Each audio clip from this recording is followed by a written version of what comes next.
Hello from the Boynton Beach City Library. I'm Christina. Today I will show you how to make personalized magnets.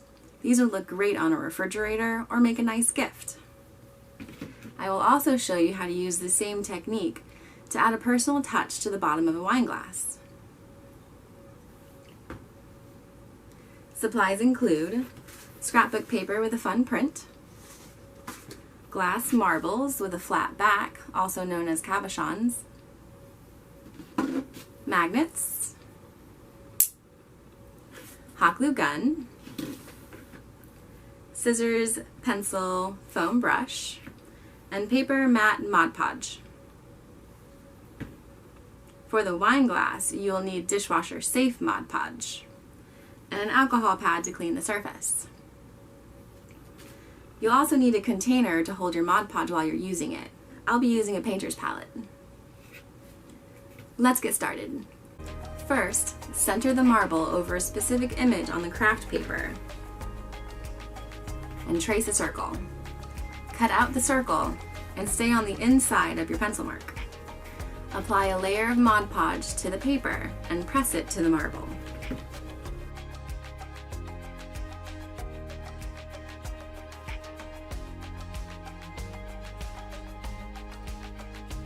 Brush another layer of Mod Podge to the top of the paper and let it dry for 15 to 20 minutes. Once the Mod Podge is dry, hot glue a magnet to the back.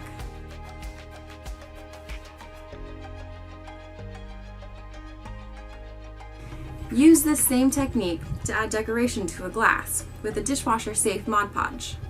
This will dry to a hard finish and be top rack dishwasher safe, or hand washing depending on the glass. The bottle says to apply 2 to 3 top coats, allowing 1 to 2 hours to dry between coats. Also, it needs to cure for 28 days.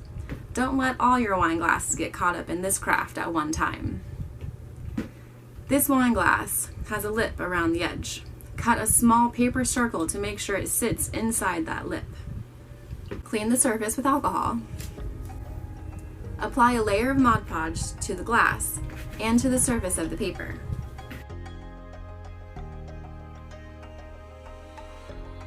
Place in the center and press down. Brush on a top coat of Mod Podge and let dry for 1 to 2 hours. Then apply another coat. The bottle recommends 2 to 3 top coats. Remember to wait 28 days before getting the wine glasses wet. And we're finished! Thanks for watching!